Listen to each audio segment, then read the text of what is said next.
오늘은 열왕기상 5장 말씀을 가지고 솔로몬과 히람 왕, 솔로몬과 히람 왕이라는 제목으로 말씀을 나누겠습니다.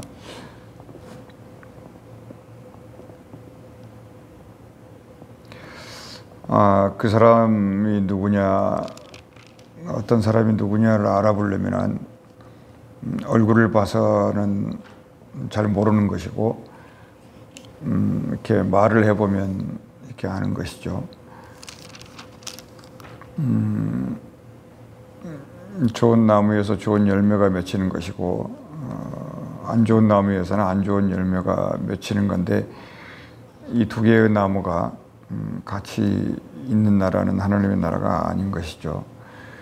그래서 안 좋은 나라에 소속된 자들이 늘 좋은 나라에서 쫓겨나 가지고 안 좋은 나라를 괴롭히는데 그들의 할 일을 삼고 살아가기 때문입니다. 사람에게는 누구나 화가 있고 분노가 있고 불평이 있고 그런 건데, 그게 왜 그러냐면 없애려고 하나 없애지기가 않아요. 에덴에서 쫓겨났을 때부터 아마도 그 분노와 살인이 인생 속에 주인이 됐을 것이고, 그런 거 있지 않습니까? 가장 좋은 것을 잃어버렸을 때 그 실망과 좌절과 그 분노가 어디로 가지 않아요. 그런데 인생도 그런데 하나님의 나라를 잃어버렸을 경우에 잃어버렸겠지, 그럴 수도 있지, 이런 밥은 없지 않습니까? 사람이 지정의로 돼 있는데 지성과 감정과 의지로 돼 있잖아요. 근데 감정과 의지라고 하는 것이 그때 다 박살이 나는 거죠. 막 숨어 있는 것이 막 끌어나오고, 그게 자연과 다른 인생이라는 거고, 오히려 그런 말도 안 되는 일들이 사람을 하나님 쪽으로 가게 하고 하나님을 찾게 하고 하나님을 만날 이유가 되게 하면 그것은 하나님을 사랑할 수 있는 동기가 되는데, 그렇지 않고 감정에 눌리고 의지에 눌리고 지성에 눌려가지고 하나님의 영적인 세계를 가까이 못하게 되면 그냥 에덴을 잃어버렸다 라고 하는 어떤 분노, 이런 아픔, 이런 한계, 이런 것들이 인생 내내 안 좋은 열매를 맺히게 하고 마는 것입니다. 이것은 다윗도 마찬가지고, 모든 성경에 이름 있는 유명한 사람들이 바울도 그렇고 베드로도 그렇고 다 똑같은 이 과정을 겪었기 때문에 why not 그래봐야 그것은 어린애 같은 질문일 수밖에 없는 겁니다. 물론 욥이 why not 그랬겠지만은 모를 때 그렇게 했고, 이제 알게 되면은 답을 찾았다는 거죠. 그 답이 뭡니까? 예수님을 통해서 낙원에 이르게 되고, 낙원의 이름을 통해서 에덴을 회복하게 되는, 에덴이 결국은 낙원이에요. 그걸 통하여 하늘나라로 인도가 되는 거니까. 혹시 오해가 있을까봐 굳이 한마디를 더 붙이면, 낙원은 예수 그리스도와 함께 있는 그거고, 그 예수 그리스도의 용서, 예수 그리스도의 십자가, 이거를 통해서 영원한 나라에 들어갈 수 있는 통로가 되는 것이죠. 그와 같이 정리하면 낙원도 해결이 되는 거고, 1절 말씀에 굉장히 좋은 일이 계속이 됩니다. 원래는 4장 끝에 뭐라고 되어 있냐면, 사람들이 솔로몬의 지혜를 들으러 왔다. 왜냐하면 그의 지혜의 소문을 들은 천하의 모든 왕들이 보는 자들이라 그랬거든요. 그러니까 온 세상에, 여기서 천하라고 하는 것은 동쪽의 왕, 서쪽의 왕, 이 왕을 얘기해요. 그래서 그 왕들이 중에 한 사람이 누구냐면 두로 왕, 히람 왕이라고 하는 사람이에요. 히람 왕은 거기 있는 그대로 솔로몬에게 보냈는데, 히람이 평생에 다윗을 사랑하였음이라 이렇게 되어 있어요. 그러니까 히람 왕은 기록에 된 대로 누구냐면 다윗의 절친이에요. 그러니까 다윗이 이렇게 외롭지 않았었습니다. 그러니까 사는 날 동안에 다윗이 덕을 많이 쌓았어요. 좋은 일을 많이 했고, 특히 다윗은 사람을 죽이지 않았어요. 그리고 죽여야 될 사람들은 죽였지만은 그러지 않았다고요. 뭐 손에 피를 많이 묻혔으니까 뭐 성전을 짓지 못하게 했다. 이와 같이 성경이 정리를 하고 있지만은 다윗의 그 노래 좋아하고 그 춤추기 좋아하고 감동이 있고 감격이 있고 마음에 그 뭐라 그럴까요? 운율이 있고 막 이런 음악이 있고 이런 사람이 이게 남을 죽인다? 이거는 해석하기가 좀 어렵지 않습니까? 근데 이 다윗이 그런 중에 자기의 이성을 잃을 때도 있었고 막 감정을 잃어버릴 때도 있었고 그냥 그 왕관을 막 내려놓고 싶을 때도 있고 그랬었지만은 이 주변에 이런 친구들이 있었다는 겁니다. 히람이라는 이 왕이 참 마음에 힘을 많이 줬어요. 평생에 다윗이 어쨌든 다윗을 사랑했다.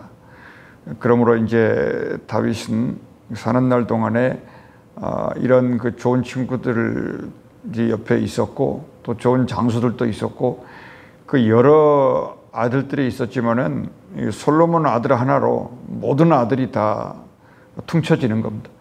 그냥 뭐 누구도 있는데 그러니까 하나 아들이면 된다. 이 아들이 하나면 남은 뭐 그렇게 생각할 수 있잖아요.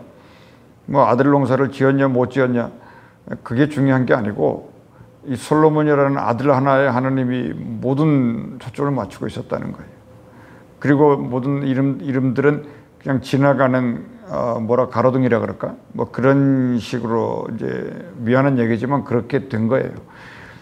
그래서 정말로 이 솔로몬 하나 아들을 통해서 다윗이 다 위로를 얻었고 또 아버지가 남겨놓은 모든 그 유산과 모든 유언과 모든 그가 남겨놓은 못다한 일을 이 솔로몬을 통해서 하나님은 이루어 가시는 거고 그거를 히람 왕 친구죠, 친구. 그러니까 히람 왕이 일종의 다윗에게 요나단 같은 그런 사람이에요. 이 사람의 왕이 이제 다윗과 같은 연령대가 아니겠습니까? 그러니까 솔로몬이 이렇게 아들같이 보이는 거죠. 그러니까 정말로 모든 천하의 왕들이 솔로몬에게 지혜를 듣고자 가는데 진짠가 한번 이제 사절단을 보내는 거예요. 왕이 가는 게 아니라 사절단을 이제 역시 보냈습니다. 그래 가보니까 왜 보냈냐? 솔로몬이 이제 기름 부음을 받았다는 소문을 들은 거예요. 이제 공식적으로 이스라엘의 왕이 됐다. 그 배경과 과정은 우리가 읽어온 대로 정말 솔로몬이 왕이 아니었으면 어떻게 되었을까? 이건 상상도 못하는 거예요.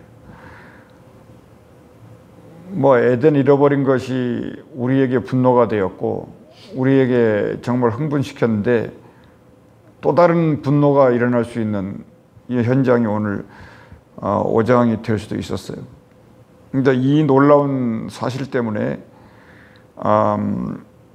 사랑도 했지만은 이 히람 왕은 7절 말씀에 히람이 솔로몬의 말을 듣고 크게 기뻐했다. 그러니까 야 정말이구나. 이 다윗의 아들이구나. 정말 이 친구 이거 기름 부음 받은 거네. 그러니까 히람 왕이 머리가 백발이 돼가지고 자기도 이제 조상들이 가는 곳으로 가야 되잖아요. 그런데 하나님이 예비한 왕이에요. 이 솔로몬을 돕기 위해서. 그러니까 히람은 다윗도 알고 이제 솔로몬도 아는데 솔로몬을 겪어본 적은 없습니다. 그냥 소문만 듣고 있지. 그렇지만은 사절단을 보내서 이 테스트도 해보고 솔로몬이 진짠가 가짠가 이거를 정말로 확인을 해보니까 이 히람 왕은 그 친구 다윗을 잃고 나서 그 이후에 솔로몬에게 모든 기대를 갖게 됐고 야 정말 이 솔로몬 때문에 뭐 다른 말로 하면 정말 눈을 감아도 되겠구나. 우리 두로와 시돈을 오늘날로 말하면 레바논인데 이 시돈을 이 솔로몬이 침략하거나 그러지는 않겠다. 그 막강한 군사력과 국방력을 가지고 있지만은 정말 이 솔로몬은 이름 그대로 평화구나. 이거를 히람 왕이 확인했다는 것입니다. 그래서 이제 2절 말씀에 솔로몬이 히람에게 사람을 보냈죠.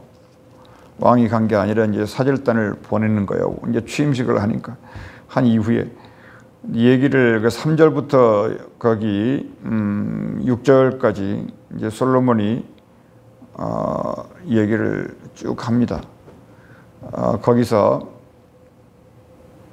이제 얘기를 해보니까 이제 솔로몬이 히람 왕을 안심시키고 거꾸로 히람 왕에게 솔로몬이 이제 합격을 이제 받는 소위 말하면 시험을 패스한 이제 그 말들이 거기 쭉 써 있어요. 그러니까 내 아버지 다윗이 3절에 사방의 전쟁으로 이제 이유를 대는 거죠. 그런데 이제 그의 하나님 여호와 이름을 위하여 성전을 건축하지 못했다. 왜 그럴까요? 여기서부터 이 솔로몬의 이 지혜가 지금 빛을 발하고 있는 거예요. 그러니까 히람 왕이 벌써 이 사절단을 통해서 이 말을 전해받았을 때 마음에 큰 안심을 하는 겁니다. 못했는데 성전을 여호와께서 그의 원수들을 그의 발바닥 밑에 두시기를 기다렸다. 이 말 속에 히람 왕이 정말 그 아버지의 그 아들이다 이 생각을 해요. 왜 그러냐면 그 원수들을 발바닥 밑에 두시기를 그대로 순종하는 거라는 거죠. 사실 이건 이대로 됐어요. 그 다윗이 죽이지 않았고 솔로몬을 통하여 그 반역자들을 전부 처리를 했지 않습니까? 그러니까 그때까지 다윗은 기다렸다고 하는 거예요. 그러니까 하나님의 일을, 사람의 일은 뭐 볼 것도 없겠지만은 이 하나님의 일은 특별히 기다려야 되는 거예요. 그러니까 내 마음에 안 들어서 원수를 막 처형시키고 뭐 사울처럼 막 이런 식으로 막 하나님의 이름까지 끌어들여 가지고 자기의 적들을 죽이고 그런 왕은 히람이 볼 때는 친구가 될 수 없어요. 이게 솔로몬이 그 말을 하니까 이게 지혜구나. 그러니까 이제 배우는 겁니다. 왕은 기다려야 되는 거고 하나님의 오다가 떨어질 때까지 견뎌내야 된다고 하는. 그러니까 솔로몬이 그거를 그대로 유언으로 받고 있다는 것을 안 거예요. 기다렸다는 거예요. 그리고 4절에 그래서 이제 내 하나님 여호와께서 내게 사방의 태평을 주시매. 무슨 얘기냐면 우리가 태평을 만든 게 아니다. 이 넓은 영토와 그 어떤 것이 없는 평화의 시대에, 그러니까 이 구약 성경에서 이때가 가장 평화로운 때였어요. 근데 이거를 솔로몬이 말할 때 자기 자신은 없습니다. 이게 지혜예요. 뭐가 없냐고요? 하나님이 주어예요. 여호와께서 내게 사방의 태평을 주시매. 사방에. 계시록에 나와 있잖아요. 사방에 바람을 잠잠케 하시니 이런 얘기가 있어요. 원수도 없고 재앙도 없다. 이거 완전한 거 아닙니까? 내부적으로 원수도 없고 외적인 재앙도 없고 천재지변도 없고 뭐 허리케인 하나도 없고 이랬다는 거예요. 왜 그랬을까요? 하나님이 하셨으니까. 하나님이 기다렸더니 축복을 주셨다는 거예요. 이게 두 번째 지혜고. 그 다음 5절에 여호와께서 내 아버지 다윗에게 하신 말씀에 내가 너를 이어 내 자리에 오르게 할 내 아들 그가 내 이름을 위하여 성전을 건축하리라 하신 대로. 이제 이 일을 누가 할 거냐면 이제 살아있는 다윗의 절친 친구인 히람 왕이 이 일을 전부 돕는 거예요. 그러면 다윗은 조상들에게 갔고 히람이 다윗 자리에 지금 앉아 있는 거나 마찬가지라고요. 그러니까 살아있는 다윗이에요. 이 사람은. 그러니까 지금 다윗과 히람과 솔로몬, 다윗과 솔로몬 그런 관계가 여전히 유지되고 있으니까 이 관계를 볼 때 이게 진정한 우정입니다. 정말 살아있는 인간관계. 그러니까 전부 했어요. 그대로 내가 내 하나님 여호와의 이름을 위하여 성전을 건축하려 한다. 아주 토시 하나 틀린 게 없습니다. 그냥 아버지 다윗이 했던 말을 그대로 히람 왕에게 하니까 히람 왕이 얼굴은 히람이고 이름은 히람인데 다윗처럼 마치 살아난 것 같이 솔로몬에게 말을 듣고 있으니까 이 다윗이 하늘나라에서 이 말을 듣고 있지 않겠습니까? 그러니까 정말 그 완전한 유언이 여기에서 이루어지는, 그래서 다윗 솔로몬은 진정으로 이게 건축할 준비가 된 사람이고 하나님의 거룩의 집을 거룩한 손으로 지어야 될 거 아니에요. 사람들이 돈 모아서 짓는 게 아니라 이런 일들을 하나님이 축복을 하시는 겁니다. 그러니까 이게 지혜의 완성이에요.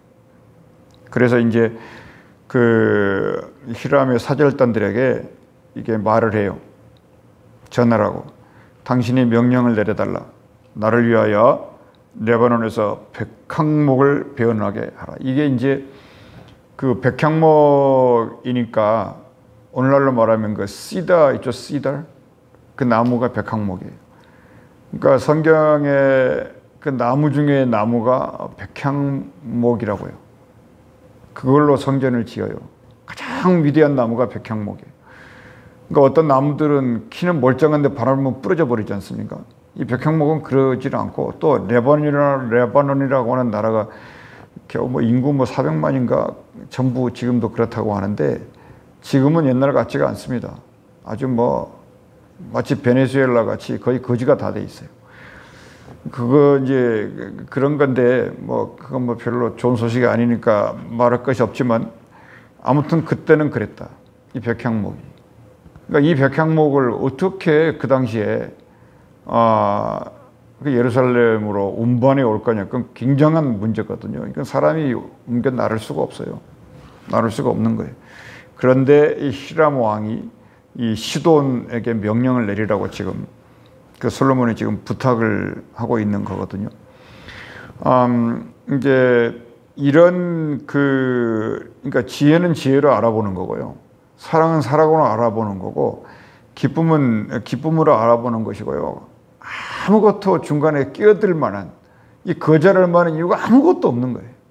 이게 하나님의 지혜인가. 어느 한순간에 이런 일들이 만들어지지는 않았을 것이다. 우리가 그 캘리포니아 보면은 그 뭐죠? 큰 산이 그 요세미티라고 있죠. 거기에는 그렇게 큰 나무가 없는데 한두 시간 내려오면 킹스 캐년이라고, 거기에 그 우람한 나무들을 보고 전부 입을 짝짝 벌리지 않습니까?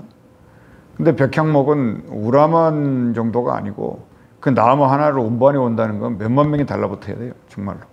좀 과장하면. 근데 그런 나무를 누가 할 수 있느냐? 히람 왕만이 할 수 있는 거예요. 이제 성전이 그렇게 지어지는 거예요.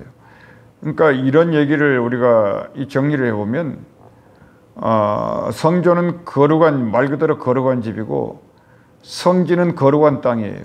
홀리랜드라 그러잖아요. 결국은 우리가 성소가 되게 하려고 십자가 주님이 달리신 거죠. 또 내가 당신의 모든 말씀대로 당신의 종을 싹쓸이 당신에게 드리리이다. 아주 이 솔로몬이 아버지한테 잘 배운 거죠. 아브라함한테 잘 배운 거예요. 절대 공짜로 가져오는 게 없어요. 줄 건 주고 받을 건 받고, 지혜는 지혜로 대답하고 물건은 물건으로 대답하고, 이런 식으로. 그러니까 당대에 이런 일들은 지혜가 아니면 못해요. 힘으로 누르는 시대고 전쟁 없이면 안 되는 거고, 그냥 상대방을 죽이지 않으면 내가 죽는 그런 시대예요. 그런 시대가 이제 오늘날도 마찬가지입니다. 자꾸 무기를 만들고 또 장사하고 또 그걸로 국방력을 키우고 그냥 꼼짝 못하게 하고, 이건 세상 끝날까지 이렇게 되는 거예요. 그러므로 이제 그 생각을 해보는 겁니다. 그러니까 히람 왕이 정말로 일생 죽으면서 이제 눈 감아도 되는 기쁨이 있는 거예요. 자기도 정말 좋은 일 하나 하는 거예요. 자기 속에 있는 지혜를 솔로몬과 그 나라를 위해서 쓸 수 있었다는 거죠. 이 달란트를 이렇게 쓰라는 거예요. 이렇게. 그러니까 7절 아까 읽었고, 드디어 히람의 입에서 나오죠. 다윗에게 지혜로운 아들을 하나님이 주셨다. 이렇게. 우리 주님 예수께서 이제 이런 아들의 이제 대를 이제 이름을 갖고 있는 것이고, 그래서 자꾸 이 잠언이나 이런데 보면 내 아들아, 내 아들아, 지혜를 얻으라 이런 얘기가 자꾸 나와요. 이제 다윗의 이름을 이제 빙어해가지고 이런 얘기가 나오는 겁니다. 그리고 이제 거래를 끝내고 계약서 사인한 대로 그대로 이제 진행이 되는데, 뗏목 그 엄청난 나무를 배 가지고 들고 이제 바닷가 이제 지중해죠. 지중해로 이렇게 와가지고 뗏목에 실어가지고 오늘날로 말하는 이제 벤구리온 공항, 그 공항까지 와서 거기서 또 몇만 명이 또 끌고 한 몇 시간 또 운반해가지고 예루살렘까지 끌어올려가지고 그 높은 곳에다가 이제 하나님의 성전을 공사를 시작하는 거예요. 그러니까 이 솔로몬이 이거 다 지혜로 되는 건데 이게 상상이 안 되거든요. 이거는 그 누구도 할 수 없는 일이에요. 그러니까 하나님이 하시는 거라고. 그러니까 만약에 압살롬이 죽고 아도니아라는 이런 인간이 반역에 성공해가지고 왕이 됐었다? 그건 될 수도 없고 되지도 않고 돼서도 안 돼. 그러니까 우리가 어떤 인간이었는가를 이거 제대로 현 주소를 알아야 돼. 그래서 이제 그 12절에 여호와께서 그의 말씀대로 솔로몬에게 지혜를 주신 거로 아주 성경 있는 기록 그대로입니다. 히람과 솔로몬이 친목하여 두 사람이 함께 약조를 맺었다. 이렇게 이제 정리가 되는데, 그러니까 예수님이 그런 얘기를 했습니다. 마태복음 7장 12절에 거기에 있어요. 율법과 선지자가 뭐냐, 이제 여기에 대해서 답을 주죠. 뭐 하나님을 사랑하고 이웃 사랑하고 그건 다 아는 얘기인데, 그거 이전에 예수님이 이제 먼저 황금률이라 그래서 했던 말이 있어요. 상대가 원하는 것을 주고 또 네가 원하는 것은 상대도 원하는 거니까 그렇게 주고받는 거야. 이렇게 말씀하신 거죠. 그거를 사람에게 얘기하는 게 아니고 율법과 선지자라는 건 그런 거다 그거예요. 무슨 얘기일까요? 오늘 여기 히람과 솔로몬을 보면 아는 거죠. 그러니까 지혜가 문제라는 거예요. 저기 뭐 레바논 백향목을 잘라와 가지고 성전 짓느냐, 이건 두 번째라는 거예요. 지혜가 문제라는 지혜가. 그것이 돼 있느냐. 그러니까 그 지혜를 얻으려면 어떻게 하느냐를 마태복음 7장에서 가르쳐 주신 거라고요. 뭘 가르쳤을까요? 그렇죠.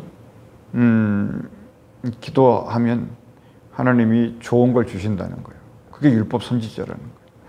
기도하면 좋은 걸 주셔. 그러면 그 좋은 것을 받으면 어떻게 해야 되냐면 이 넓은 문으로 가면은 왕하는 거예요. 이게 왕의 혈통으로 암논이나 압살롬이나 아도니아가 다 태어났잖아요. 그렇지만 이들은 하나같이 망하잖아요. 그러니까 그런 복을 받고 나서도 다 망하는 거예요. 그러니까 아름다운 것도 고운 것도 헛되지만은 여호와를 경외하는 것이 지혜의 근본이라는 것을 예수님이 그 말씀을 우리에게 하시려고 하는 거지, 무슨 세상적인 거래를 성사시키는데 박수치고 그거를 원천적으로 얘기하는 게 아니라는 거예요. 그러니까 먼저 기도를 해서 지혜를 얻고 그 지혜를 얻으면 내게 점점 더 가까이 오라는 거예요. 그러니까 예수 믿고 자꾸 세상 밖으로 돌아다니면서 그런 좀 세상 말로 하면 날라리처럼 살지 말고 받았으면 점점 더 가까이 오라는 거예요. 더 좋은 거를 보여주겠다는 겁니다. 그래서 이 황금률이라고 하는 율법이 뭐냐? 그것은 이 성경을 전부 정리한 예수님의 한마디 말씀인데, 그거를 받았으면 좁은 문으로 들어가라. 이것이 예수님이 율법과 선지자다고 우리에게 가르쳐 주셨던 것입니다. 기도하겠습니다. 하나님, 우리가 주님의 지혜를 반석 삼고 성전에 기초를 놓을 수 있는 믿음을 주옵소서. 다른 터 위에 집을 세우지 않도록 주께서 인도하여 주옵소서. 솔로몬도 가고 히람도 가고 예수님도 십자가에서 돌아가시고 남아있는 건 하나님의 성령의 약속과 주님의 다시 오신다는 믿음 그것뿐입니다. 하나님 사는 날 동안에 덕을 쌓으며 살도록 주여 인도하여 주시고 사는 날 동안에 분명한 지혜를 가지고 아버지 하나님의 황금 같은 율법과 선지자의 능력을 따라 살아나갈 수 있도록 인도하시옵소서. 예수님 이름으로 기도합니다.